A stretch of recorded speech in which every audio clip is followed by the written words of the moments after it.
Hey, I'm Ben Bronstein, and today we're going to be making a vegetarian cassoulet. We want to start off by just sauteing our aromatics. That's going to be a whole onion, a large leek, and some 3 carrots that I chopped pretty roughly. Turn the heat up a little bit. And a generous drizzle with olive oil. And season it up.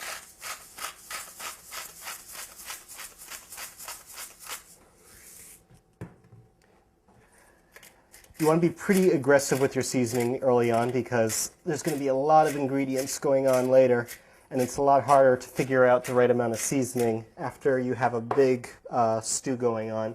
So adding this stuff as we go along usually makes the process a little bit easier later on.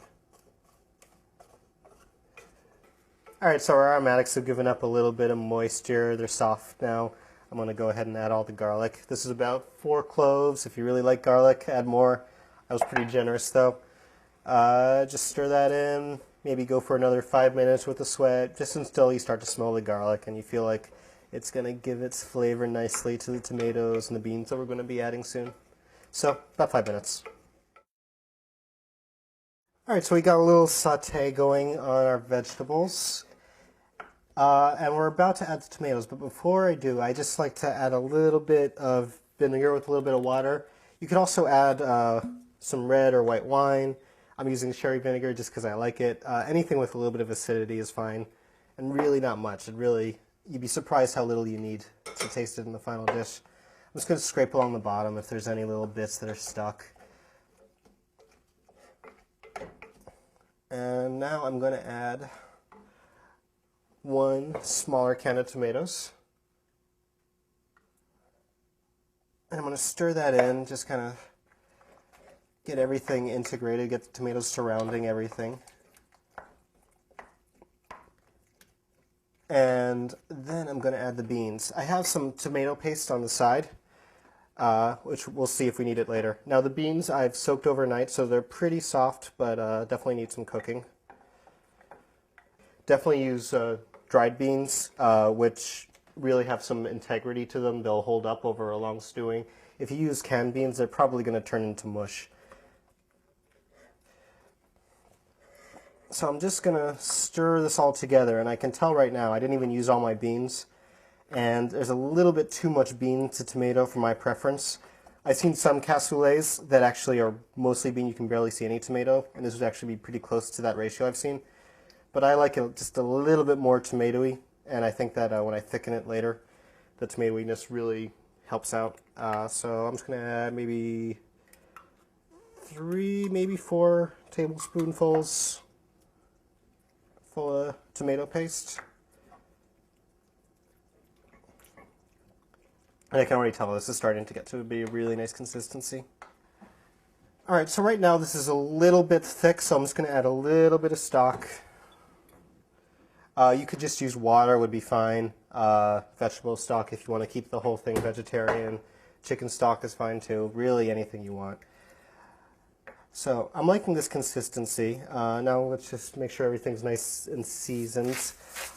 We added a can of tomatoes, the tomato paste. So really there's a little bit of seasoning we have to make up for still. Keeping in mind that we already seasoned our vegetables though.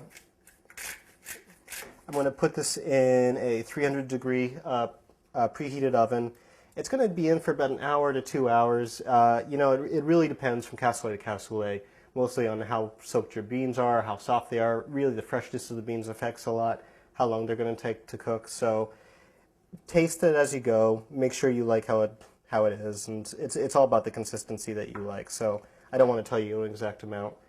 The other thing I would just say is stir every 30 minutes. Sometimes you get burn bits stuck in the bottom.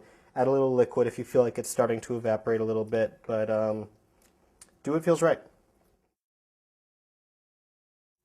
Alright, so our cassoulet's been in the oven for about an hour and a half. I just tasted it to make sure that the beans were fully cooked through.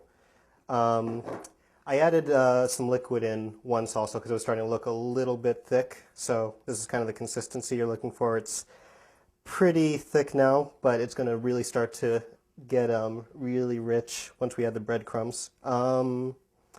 I'm just going to do about half of my breadcrumbs right now and just stir them in.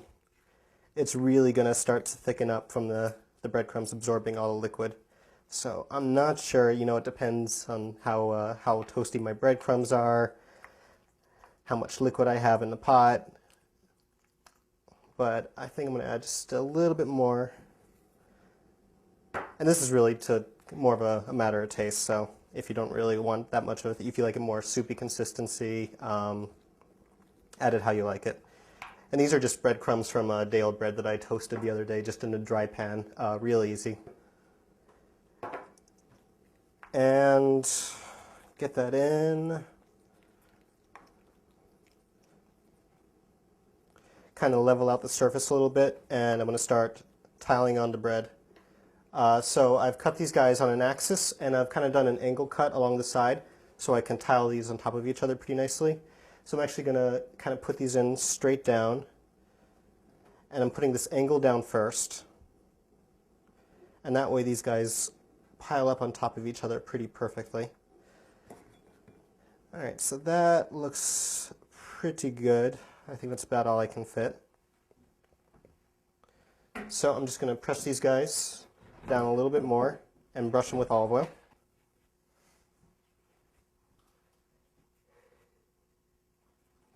And a little bit of salt.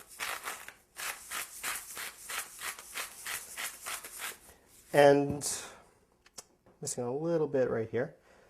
And I'm going to put these guys under the broiler for about 5 minutes, but I really don't want to tell you how much time, because if you put a timer on, you're going to burn them. Just pay attention to them. By the time you smell them, they're going to be burned, so really pay attention when you're toasting bread under the broiler. All right, we just got our cassoulet out of the broiler. It was less than 5 minutes, so it was really fast. So I'm just going to finish it off with a quick little drizzle of olive oil.